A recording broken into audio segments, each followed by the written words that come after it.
You're failing. Not dramatically, not obviously. Quietly, incrementally, in ways you won't notice until it's too late. You scroll when you should sleep. You react when you should reflect. You drift when you should decide. These aren't catastrophic failures. They're the small surrenders that happen every single day, the tiny concessions that feel like nothing in the moment, but compound into everything over time. Epictetus understood this better than anyone. He said our habits are like a bonfire. Every action you take either feeds the flames or starves them. Every time you practice a habit, good or bad, you make it stronger, more automatic, more inevitable. And here's the truth that most people discover too late. When life gets hard, you don't rise to the level of your goals or your intentions. You fall to the level of your habits. The person you've been building in the quiet moments, through 1,000 tiny choices, is the person who shows up when everything falls apart.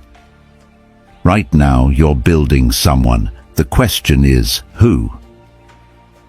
Comment, "I choose discipline," if you're ready to start building the person you're meant to become.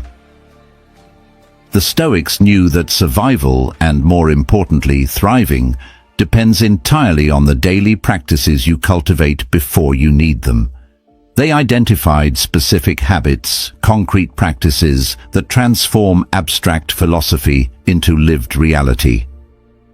21 of them, to be exact. And if you can make these part of your daily routine, you won't just feel better, you'll be better. Here they are. Habit 1. Expect the worst. Handle anything.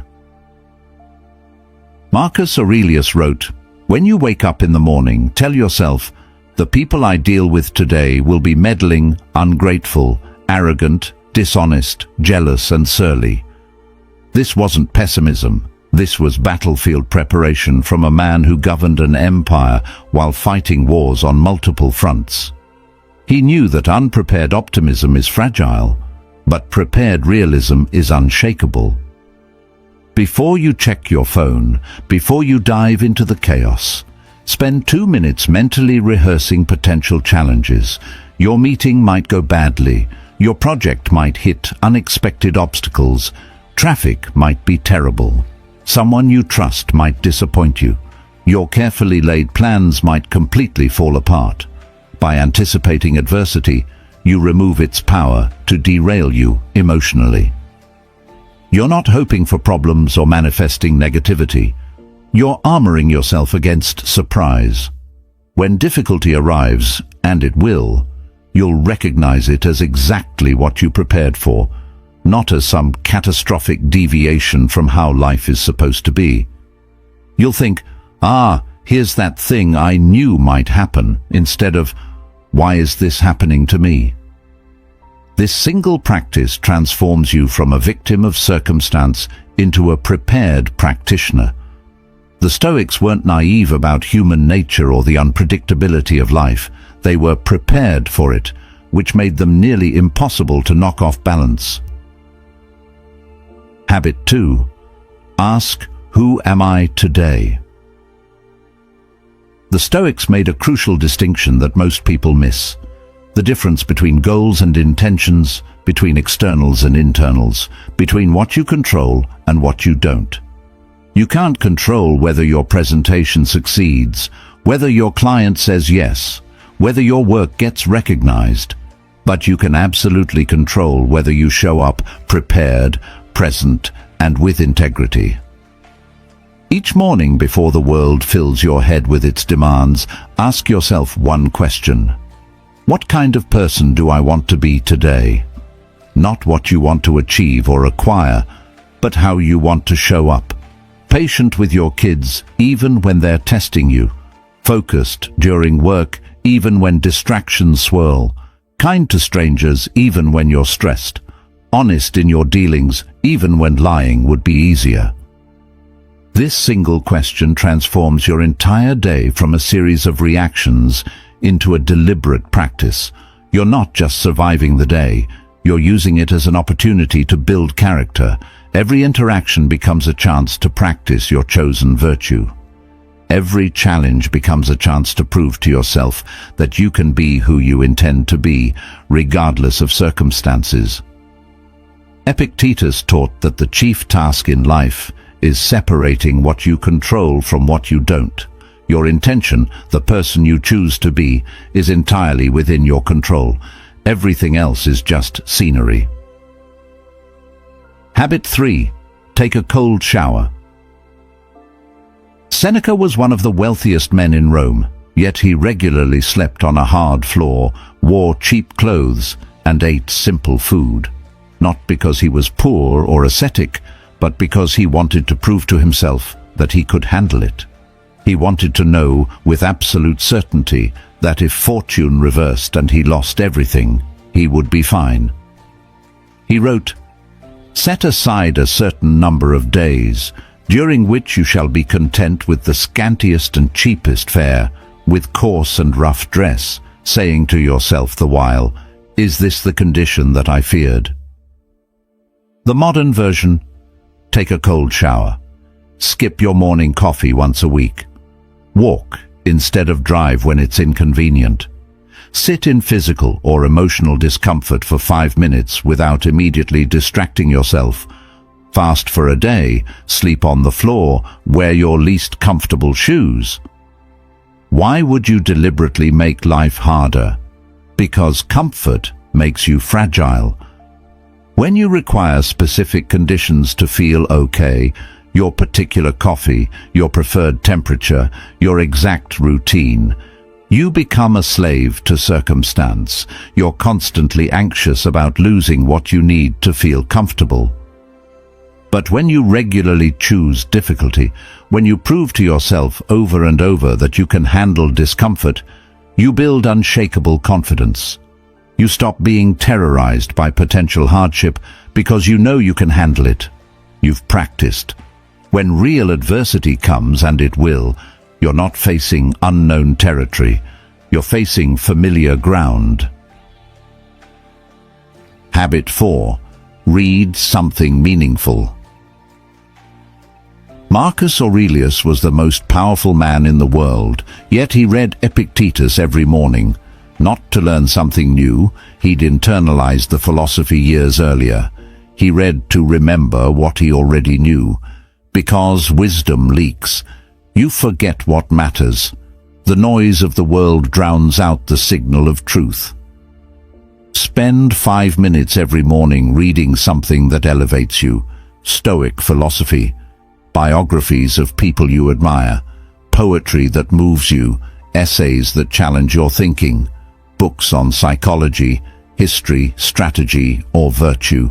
The specific content matters less than the practice of filling your mind with substance before the world fills it with noise. Think of it like tuning an instrument. You might be a skilled musician, but if your guitar is out of tune, you'll play poorly. This daily reading tunes you back to the right frequency. It reminds you of what's possible, what's important, what's true. It gives you perspective before you're drowning in the urgent and trivial. This isn't about becoming an intellectual or accumulating facts to impress people. It's about protecting your mind from the default setting of modern life: distraction, reactivity, shallow consumption. It's about starting your day anchored to depth instead of drifting into superficiality. 5 minutes, one passage, one chapter, one poem. Daily nourishment for your mind. The Stoics knew that what you feed your mind shapes who you become. Feed it well, and you'll grow. Starve it, and you'll diminish. Habit 5. Keep your phone in another room. The Stoics would be absolutely horrified by our habit of checking phones before we're fully conscious. Think about what you're doing when you grab your phone within seconds of waking. You're immediately handing control of your attention, and therefore your day, to algorithms designed to manipulate you and other people's agendas. Epictetus taught that the chief task in life is separating what you control from what you don't. Your attention is the one resource you absolutely control, the foundation of everything. Yet most people give it away before they even get out of bed. Start your day by controlling your attention. No phone for the first hour after waking. None. Instead, reflection, reading, movement, preparation. Use that hour to build yourself before the world tries to consume you. This single habit might be the hardest one on this list, which tells you exactly how addicted we've become and exactly how necessary it is. When you reclaim your morning from digital chaos, you reclaim yourself. You prove that you're not enslaved to dopamine hits. You create space for intention instead of reaction. You start the day as the author of your experience instead of the victim of everyone else's content. The world can wait 1 hour for your attention. You cannot wait any longer to reclaim it. Habit 6. Ask, can I control this? This is the absolute foundation of Stoic practice, the exercise everything else builds upon. Constantly throughout your day, ask yourself, is this within my control? Your effort, yes. Your preparation, yes. Your attitude, yes. Your response, yes. Your integrity, yes. Other people's opinions of you, no. The outcome of your work, no. The traffic, no. The economy, no. Whether people like you, no. What happened in the past, no. Stop wasting emotional energy on externals. The Stoics weren't being cold or detached. They were being strategic. When you worry about things outside your control, you make yourself miserable and you accomplish nothing. It's pure waste. When you feel anxiety rising, pause and categorize. Is this within my control? If it's outside your control, release it completely. Not because you don't care, but because caring about it serves no purpose except to make you suffer. If it's inside your control, stop worrying and act on it. This single practice eliminates 90% of unnecessary suffering. Most of what makes you anxious, angry, or frustrated is completely outside your control. You're tormenting yourself over things you cannot change. The Stoics knew this was madness. Epictetus said, "Make the best use of what is in your power and take the rest as it happens." This is how you build inner peace in a chaotic world. Not by controlling everything, but by controlling only what you can, yourself, and accepting everything else with equanimity. Habit 7. Find the lesson in every problem. The impediment to action advances action. What stands in the way becomes the way. This wasn't Marcus Aurelius being clever with words. This was his daily practice as he faced civil wars, plagues, betrayals, and constant military threats. Every obstacle you face is a disguised opportunity to practice virtue. Stuck in traffic? Here's your chance to practice patience instead of rage. Facing criticism? Here's your opportunity to practice humility and openness instead of defensiveness. Lost your job? Here's your chance to practice resilience and creativity. Someone betrayed you? Here's your moment to practice forgiveness and wisdom. You wanted to become stronger? Here's your gym. You wanted to build patience? Here's your practice ground. You wanted to develop wisdom? Here's your classroom. Stop asking why difficult things are happening to you. Start asking what they're teaching you and what virtue they're inviting you to practice. The Stoics knew that comfortable circumstances don't build character, challenges do. Fire refines gold. Pressure creates diamonds.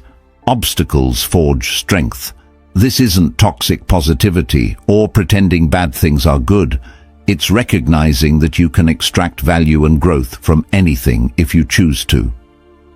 Your perspective is the only thing between obstacle and opportunity.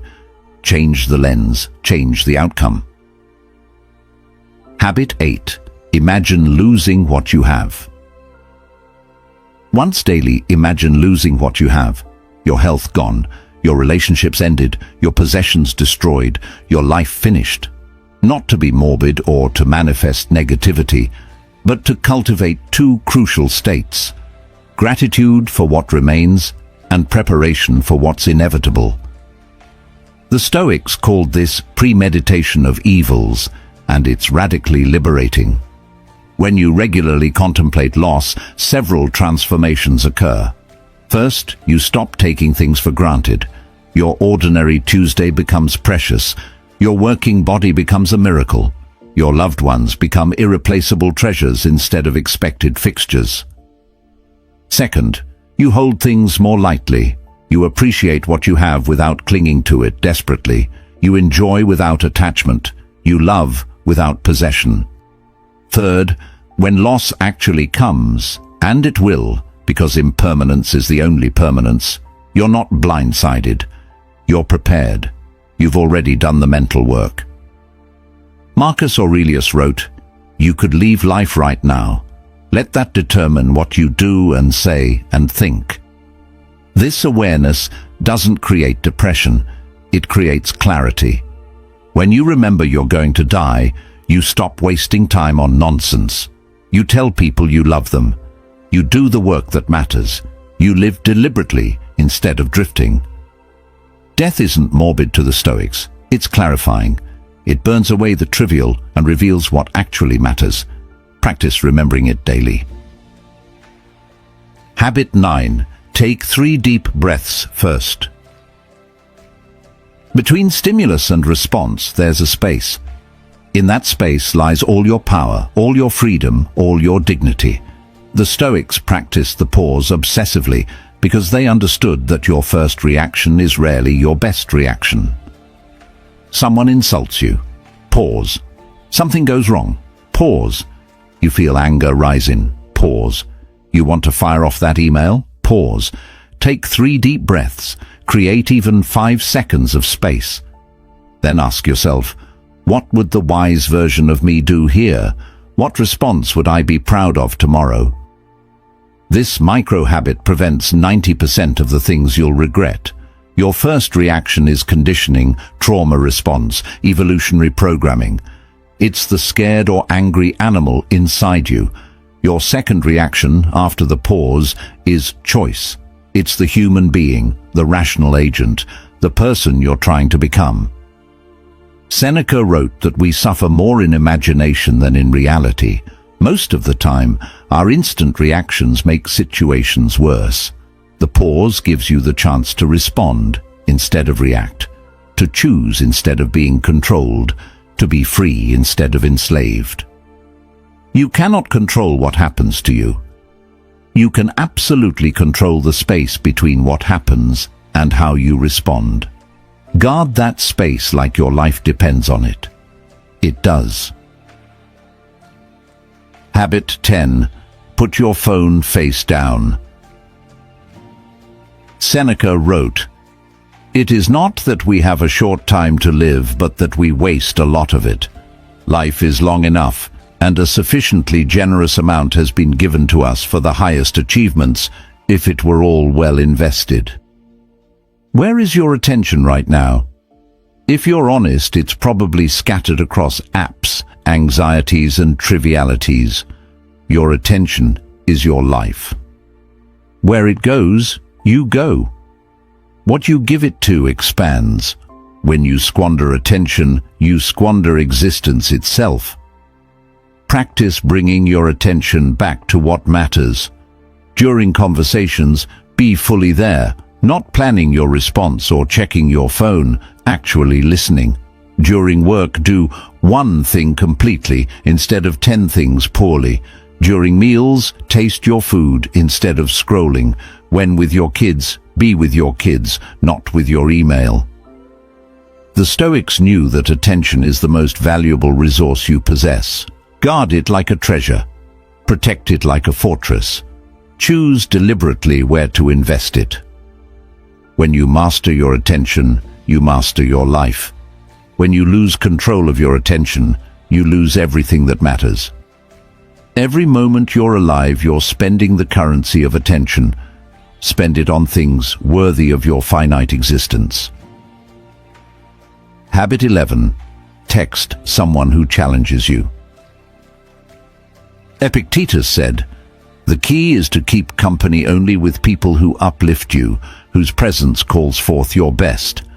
This isn't about being elitist, it's about recognizing that you become like the people you spend time with. Their habits become your habits. Their attitudes infect you. Their standards become your standards. If you spend time with complainers, you'll complain more. If you surround yourself with people who make excuses, you'll make more excuses. If your circle accepts mediocrity, you'll drift toward mediocrity, not because you're weak, but because humans are social creatures designed to mirror and conform. The reverse is equally true. Spend time with disciplined people and discipline becomes easier. Surround yourself with growth-minded people and you'll grow. Choose friends who challenge you to be better and you'll rise to meet them. This doesn't mean abandoning people who are struggling. It means being intentional about who shapes your daily reality. The Stoics were careful about their associations because they knew that proximity is destiny. Show me your closest friends and I'll show you your future. Choose people who make you want to be better. Avoid people who make you comfortable with being worse. Habit 12. Do the thing you're avoiding. Discipline is a muscle. If you don't use it, it atrophies. If you only do what's comfortable, you become incapable of discomfort. Every single day, without exception, do something you don't want to do. Have the hard conversation you've been avoiding. Complete the challenging task you've been procrastinating. Exercise when you're tired. Write when you don't feel inspired. Apologize when it's humbling. The specific what matters less than the that. You're training yourself to override comfort seeking, to act based on values rather than feelings. Marcus Aurelius wrote, "At dawn, when you have trouble getting out of bed, tell yourself, 'I have to go to work as a human being. What do I have to complain of if I'm going to do what I was born for, the things I was brought into the world to do?'" This is how you become the person who shows up when it's hard, because you've practiced showing up when it's hard every single day. When crisis comes, you won't suddenly discover discipline. You'll rely on the discipline you've built through thousands of small, unglamorous choices. One difficult thing, daily, non-negotiable. Habit 13. Skip something you want. Once a week, say no to something you want. Skip dessert not because you're dieting, but because you're practicing restraint. Don't buy the thing you want, but don't need. Turn down the invitation if you're only going to people please. Deny yourself something within your power to have. This isn't about deprivation or punishment, it's about freedom. When you practice saying no to desires, you prove to yourself that you're not enslaved by them. You demonstrate that you're in control, not your cravings. The Stoics understood that true freedom isn't doing whatever you want. It's wanting only what serves you. When you're a slave to every desire, you're not free. You're controlled by external things. But when you can choose to deny yourself, you prove your sovereignty. Epictetus said, "Freedom is the only worthy goal in life. It is won by disregarding things that lie beyond our control." Your wants often lie beyond your control. They arise automatically, but whether you act on them is completely within your control. Practice the power of no, to desires, to impulses, to wants that don't serve you. This is how you build internal freedom. Habit 14. Help someone without telling anyone. Marcus Aurelius wrote, "What's bad for the hive is bad for the bee." The Stoics rejected the idea that you exist in isolation. You're part of a larger whole, family, community, humanity. Your well-being and others' well-being are interconnected. Daily, ask yourself, how can I be useful today? Help a colleague struggling with a problem, support a friend going through difficulty, contribute to something larger than your own comfort or success, volunteer, mentor, serve. This isn't altruism for its own sake, it's enlightened self-interest. When you serve others, you escape the prison of self-obsession. You connect to purpose beyond your own pleasure or pain. You become part of something that matters. Seneca wrote, "No man can live happily who has regard to himself alone and transforms everything into a question of his own utility." When life is only about you, it becomes suffocating and meaningless. When you serve something larger, you find meaning. The Stoics believed that human beings are social creatures designed for contribution. Go with your design. Serve something beyond yourself. Habit 15. Ask, is this true? Is this necessary? Marcus Aurelius wrote, "If it is not true, do not say it. If it is not necessary, do not say it." Before you speak, run your words through this two-part filter. Is it true? Is it necessary? Most of what we say fails this test spectacularly. Gossip fails both tests. Complaints usually fails necessity. Empty chatter to fill silence fails necessity. Exaggerations to sound interesting fails truth. Flattery often fails truth. Criticism that isn't constructive fails necessity. The Stoics practiced radical economy of speech. When you speak less, your words carry more weight. When you speak only truth, you build unshakable integrity, both with others and with yourself. When you speak only what's necessary, you reclaim enormous energy currently wasted on verbal noise. This doesn't mean being cold or silent. It means being intentional. Speak to connect. Speak to help. Speak to share truth. Don't speak to fill space, to seem smart, to tear others down, or to avoid discomfort with silence. Your words shape reality, both internal and external. Use them like the powerful tools they are, not like cheap currency you can throw around carelessly. Habit 16. Do what you said you'd do. Every time you tell yourself you'll do something and then don't, you train yourself not to trust yourself. Every broken commitment, especially the private ones nobody else sees, erodes self-respect. If you say you'll exercise and then don't, you're not just missing a workout. You're teaching yourself that your word means nothing. If you commit to waking early and hit snooze, you're reinforcing that you can't rely on yourself. These internal betrayals compound into a fundamental lack of self-trust. The Stoics knew that character is built through kept promises. Start small. If you say you'll do something, do it. If you can't commit fully, don't agree. Better to say no up front than to say yes and fail to follow through. Your relationship with yourself is the foundation of everything. When you trust yourself to follow through, when you know your word is good even to yourself, you become unstoppable. You stop negotiating. You stop making excuses. You just do what you said you'd do. Epictetus taught, first say to yourself what you would be, and then do what you have to do. Keep your agreements, especially the ones with yourself. Habit 17. Pay the full amount. Justice to the Stoics meant giving people what they're due, including yourself. It meant fairness, integrity, doing the right thing even when no one's watching.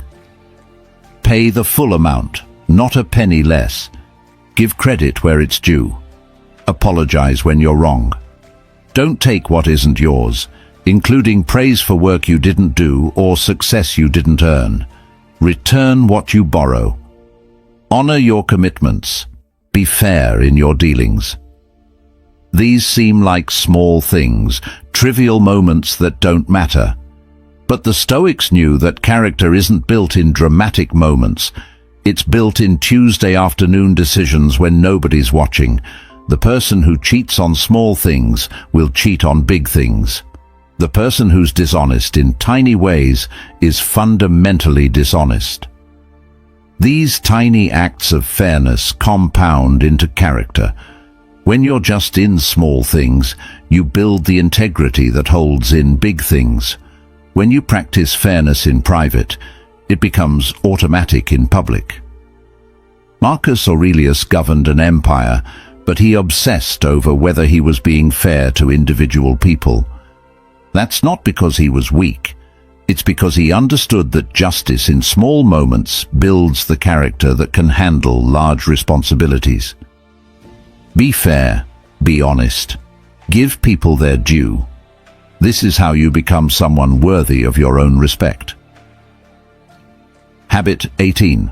Ask 3 questions before bed. Seneca wrote, "I will keep constant watch over myself and, most usefully, will put each day up for review.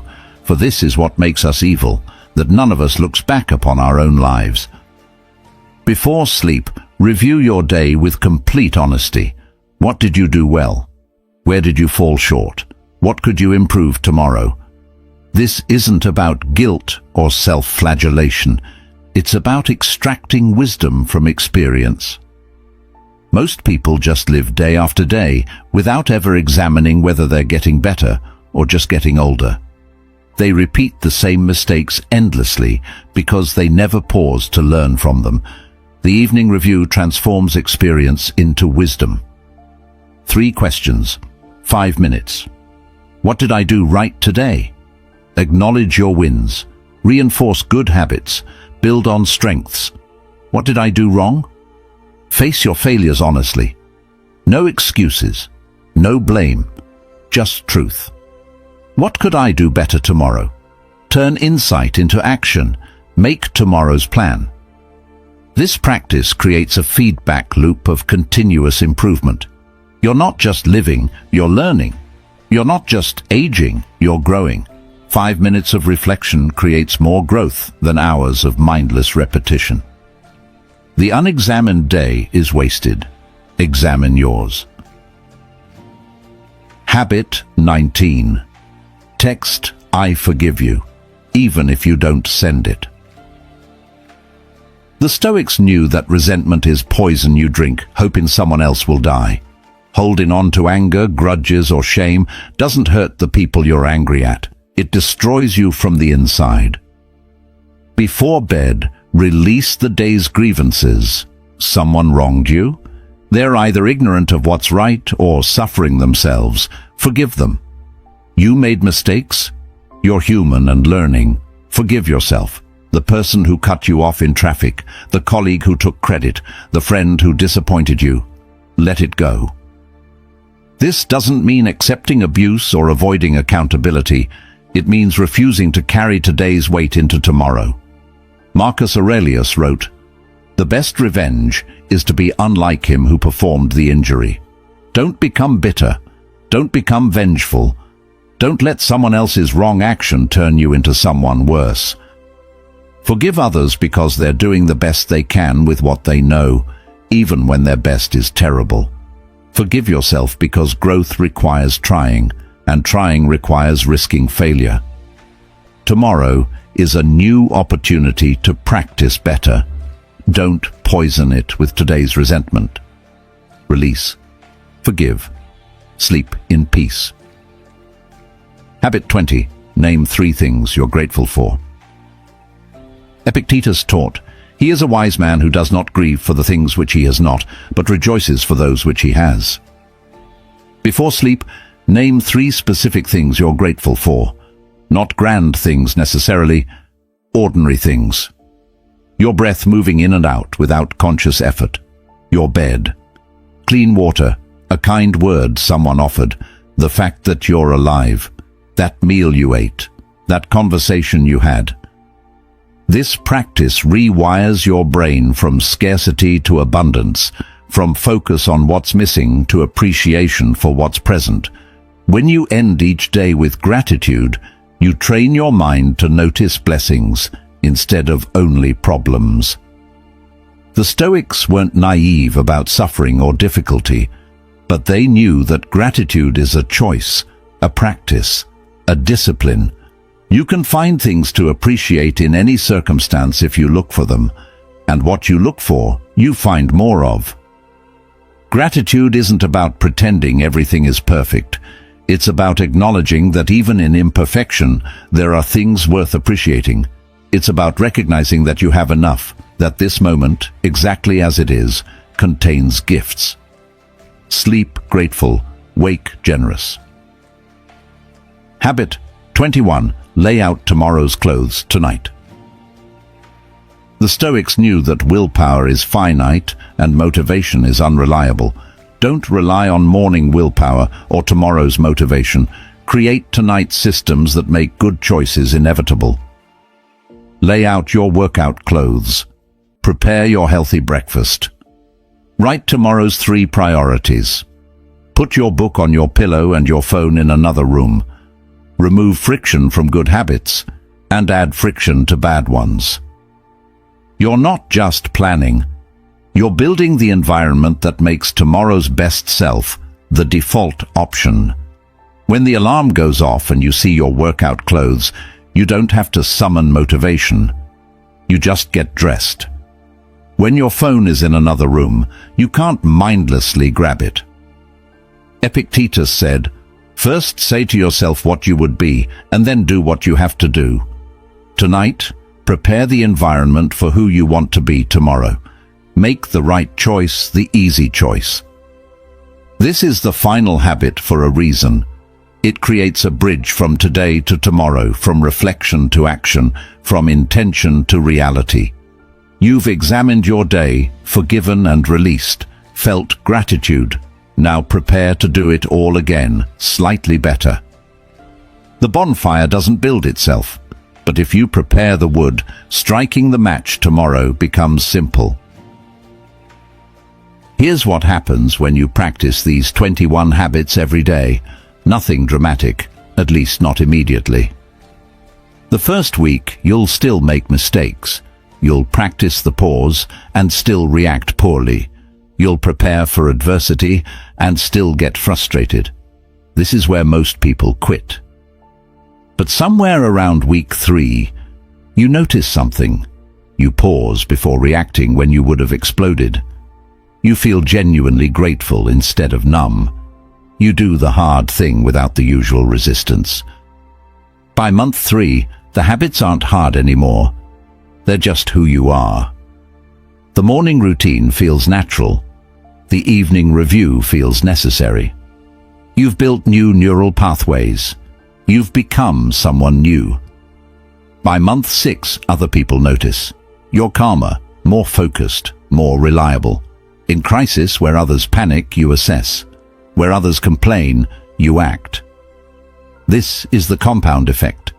Small actions, repeated daily, create exponential transformation. Epictetus was right. The bonfire grows or dies based on what you feed it. Every day, every moment, you're adding fuel to something. Pick one habit, light one match. Start today. The bonfire is waiting. If you're ready to feed the right fire and build yourself into someone unshakable, leave a comment below. I choose discipline.